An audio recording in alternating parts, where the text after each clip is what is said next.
Welcome to tonight's Terror, where you can expect original scary stories. Nothing here is written or narrated by AI. If you enjoy the content, consider subscribing to the channel and sharing your thoughts in the comments. Thanks for visiting, and enjoy the story. The house felt strange without my parents. Their absence left an oppressive stillness, broken only by the occasional creak of the old floorboards under my feet.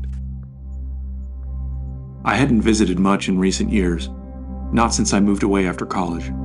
Now, after their sudden deaths in a car wreck, I was back to sort through our things. An attic full of memories awaited me. I didn't relish this obligation. As an only child, I was torn between not caring enough to look through absolutely everything and honoring my parents by taking the time to do things right. The wooden stairs groaned as I climbed into the dim attic. Dust hung in the air, disturbed only by my solitary circuit through the corridor between stacks of plastic bins and repurposed cardboard boxes. The space was stuffed, filled with decades of keepsakes, photographs, and things they didn't have the heart to throw away. I didn't know where to begin. One box, my Boy Scout sash and merit badges. Another, the Christmas tree ornaments my mom had taken out of rotation over the years. Then, I found a small, unmarked box. It was different from the others. It was entirely blank, plain cardboard with no label. Most of the others were old appliance boxes or wine crates. This one stood out, despite being tucked into a corner, as though it had been deliberately set back from the rest.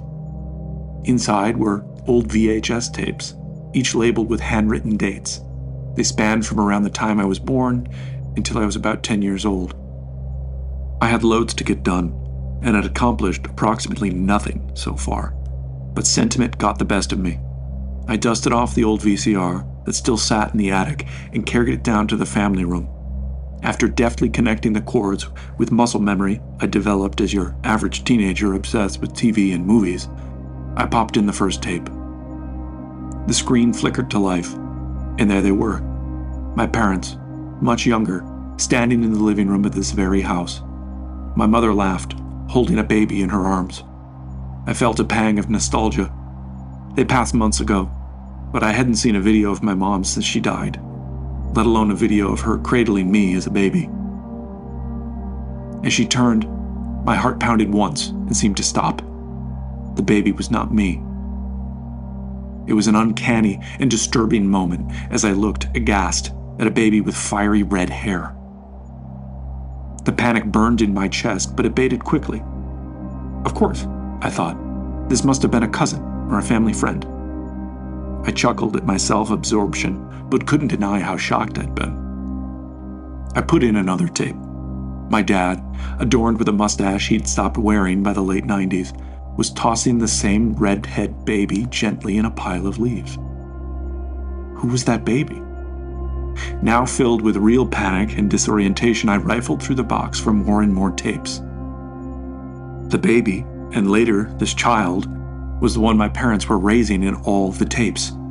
He had my mother's soft curls, my father's sharp nose, but he wasn't me. I switched tapes, my heart pounding faster with each one. Every home video, every birthday, every family event featured the same child. A boy who looked eerily like me, but wasn't. His blaze of red hair would never be mistaken for mine. Blonde, with some brown. The labels matched the years of my childhood, yet I was absent from every frame of the tapes. It was as if I had never existed in their lives.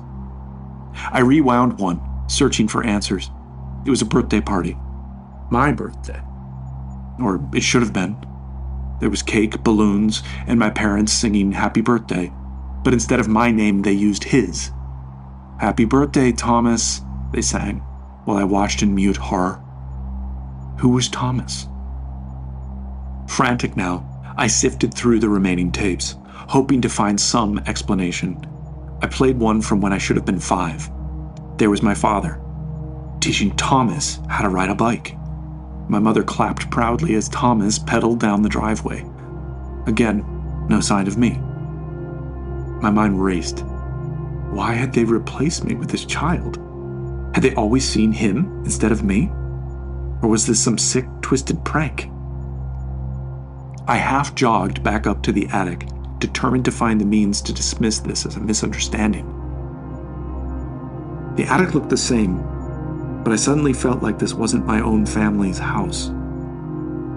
The quiet and solitude that had felt warmly nostalgic before now seemed ominous and strange.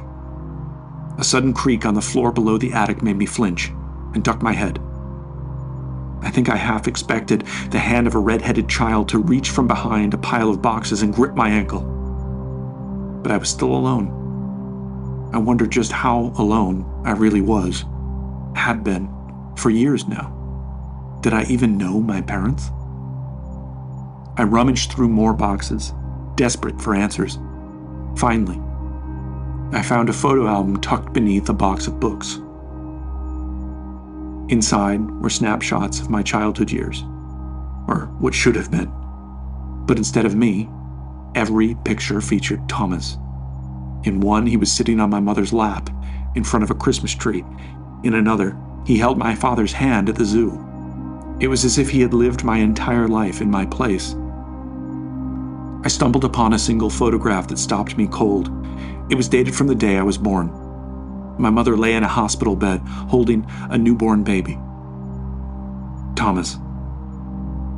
My father beamed beside them, his hand resting protectively on my mother's shoulder. The date on the back was unmistakable.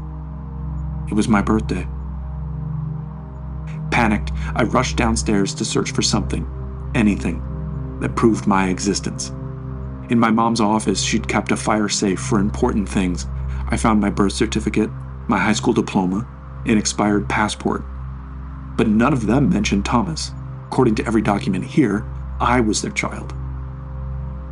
Yet, with everything I found in the attic, the home videos, the photos, the memories captured in real time, it was always this other child. That night, I lay in the bed in my old room, unable to sleep. I tossed and turned, my sheets twisting into a sweaty rope. I pivoted wildly between outrage and grief.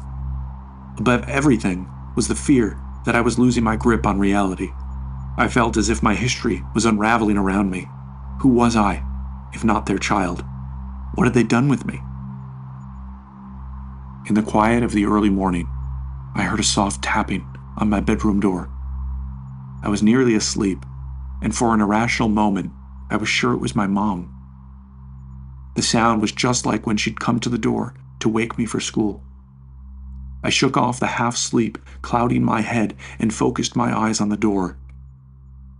Light from the hall window spilled underneath.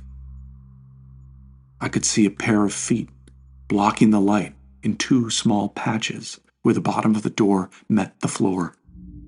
I stopped breathing and froze, transfixed on that spot under the door. A second knock didn't come. Instead, a small voice bled through the threshold. "Hello?" it whispered. I tasted iron in my mouth, blood pounded in my ears. Saying nothing, I remained still, petrified in this moment that felt like a waking nightmare. The doorknob squeaked once and snapped back into its resting place, as if whoever was outside was afraid to make noise. A terrible moment passed. Then, in one impossibly fluid motion, the door swung open. Standing in the threshold was a boy. Thomas. "Hello," he whispered, his voice soft and sweet, yet somehow hollow. "I'm so glad you're back." I couldn't move, paralyzed by fear and confusion. This was all impossible, yet it was happening. He stepped closer, his small feet silent on the floor. His eyes wide and dark, gleamed with something I couldn't place. Something antique, something wrong. "They said you'd come back," he continued, smiling faintly. "Now we can be a family again." I opened my mouth to scream. but no sound came out. The boy took 4 steps into the room, almost sliding instead of actually contacting the floor. His steps made no sound. I sat reared up against the wall as his minute fingertips grazed the edge of the bed frame, inches from my feet. It never bothered me when you used the bed for all those years. And now, here you are again, and it's just the 2 of us. I threw my hands over my face and rubbed furiously at my eyes, trying anything I could to erase this moment. I could still feel it staring into me, wanting something, but I couldn't speak. Suddenly, I heard the click of the doorknob. Waiting another beat, I peeked between my fingers. The room was empty. The only sound was my ragged breath, struggling to slow, now loud against the empty silence and dark. I fled the house without even dressing. I left the tapes, the photos, and the ghost, or whatever Thomas was now, behind. I told myself I'd hire a firm to clear out the house eventually, although it struck me that running from the house was not going to help. As I drove off, and the house I'd grown up in slipped over the hillside behind me, I couldn't shake the feeling that he was still there, waiting among my parents' lonely possessions, wandering around, biding his time. As I feared, leaving the house achieved nothing. Even now, years later, I see him. His eyes, those odd, piercing eyes, flash in the face of a stranger. I'll catch a glimpse of them in a crowd, and for a heartbeat, I'm paralyzed, gripped by that same dread. Sometimes it's worse. Like in my house, I might spot him in the background of a TV show, staring out from a darkened corner, his gaze locking onto mine through the screen. On those nights, I unplug the TV, but it's never enough. Weeks pass, sometimes months, with no sign of him, and I'll start to believe he's gone. But then, just as the thought crosses my mind, there he is, looking, waiting. He never really left. And deep down, I know that one day he'll stop waiting and finally come for me.